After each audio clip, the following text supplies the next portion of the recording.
মুখ্যমন্ত্ৰীৰ উপৰিও গৃহমন্ত্ৰী, গতিকে তেখেতে এটা কথা কৈছে যেতিয়া সেই কথাটো এনেইতো নিশ্চয় পোৱা নাই।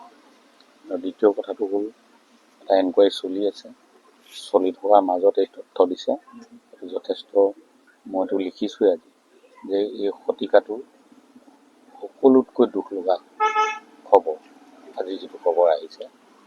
কাৰণ মানুহে বিভিন্ন ধৰণে ভাবি আছিলোঁ, কোনোবাই ভাবিছিলোঁ নেগলিজেঞ্চৰ কাৰণে হৈছে, এক্সিডেণ্ট হৈছে, বা বিভিন্ন ধৰণে কথা বতৰাবোৰ চলি আছিলে।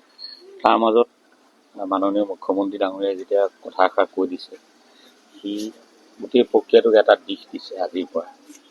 গতিকে আমি খুব বেয়া সপোনটোতো কোনোদিনে দেখিব পৰা এটা কথা নহয় যে জুবিন গাৰ্গক কোনোবাই হত্যা কৰি। গতিকে এই কথাটো বিশ্বাস কৰিবলৈ যথেষ্ট কঠিন হৈছে, গধুৰ হৈছে। কিন্তু আৰু এটা কথা তাৰ লগতে সমান্তৰালভাৱে আমি ভাবিব লাগিব যে যি সত্যই উজাগৰ নহওক লাগে আমি স্বীকাৰ কৰিবলৈ বাধ্য।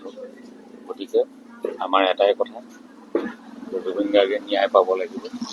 গতিকে যদি তাৰ আগতেতো আমি নেগলিজেঞ্চ বুলিয়ে ভাবি আছোঁ, যদি সঁচাকৈ হত্যা কৰাই হৈছে, গতিকে দোষীয়ে কঠোৰতকৈ কঠোৰতম শাস্তি পাব লাগিব।